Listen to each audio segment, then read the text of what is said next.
இந்த நாளுக்கான கர்த்தருடைய வார்த்தை எசேக்கியேல் தீர்க்கதரிசியின் புத்தகம் 62ஆம் அதிகாரம் 3ஆம் வசனம்.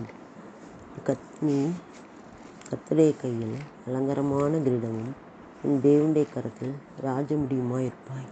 இந்த வார்த்தை தான் இன்னைக்கு ஆண்டவர் நம்மோடு பேசுகிறார். நீ கர்த்தருடைய கையில் அலங்காரமான கிரீடமும் உன் தேவனுடைய கரத்தில் ராஜமுடியுமாய் இருப்பாய்.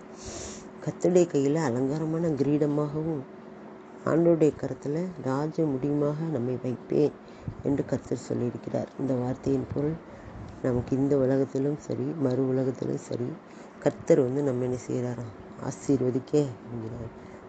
அலங்காரமான கிரீடமாக நம்ம வச்சுருக்கேன். அலங்காரமான கிரீடம் அப்படின்னா தலையில் வைக்கிற கிரீடம் அழகுள்ள கிரீடமாக இருந்ததுன்னா எப்படி இருக்கும், அதே மாதிரி நம்ம என்ன செய்கிறாரா ஆண்டவர் மாற்றுகிறார். உன் தேவனுடைய கருத்தில் ராஜ முடியுமா இருப்பாய். ராஜமுடி, இது ராஜமுடினாலும் ராஜாவினுடைய கிரீடம் என்று அர்த்தம்.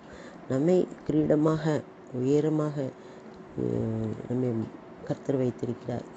நம்மை ஆண்டவர் செய்கிறார், அவருடைய கிரீடமாக வைத்திருக்கிறார். கிரீடம்னு சொன்னாலே உயர்த்தப்பட்டது தான் கிரீடம். தலையில் உள்ள அந்த கிரீடம், அந்த கிரீடம் உயர்த்தப்பட்டு இருக்கும்போது மற்றவர்களுக்கும் அது மகிமையாக இருக்கும், வச்சிருக்கணுங்களுக்கு அது மகிமையாக இருக்கும். அதே போல் நம்மை கர்த்தர் என்ன செய்வாராம், தேவனுடைய கரத்தில் ராஜ முடியுமாக மாற்றுவார். கர்த்தருடைய கையின் அலங்காரமான கிரீடமாக மாற்றுவேன் அப்படிங்கிறாரு.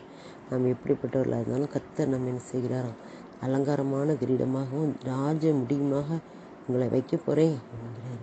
நாம் அவரிடத்தில் நம்முடைய வாழ்க்கையை அர்ப்பணிக்கும் போது, ஒப்பு கொடுக்கும்போது இந்த விதமாக ஆண்டவர் நம்ம என்ன செய்வார்.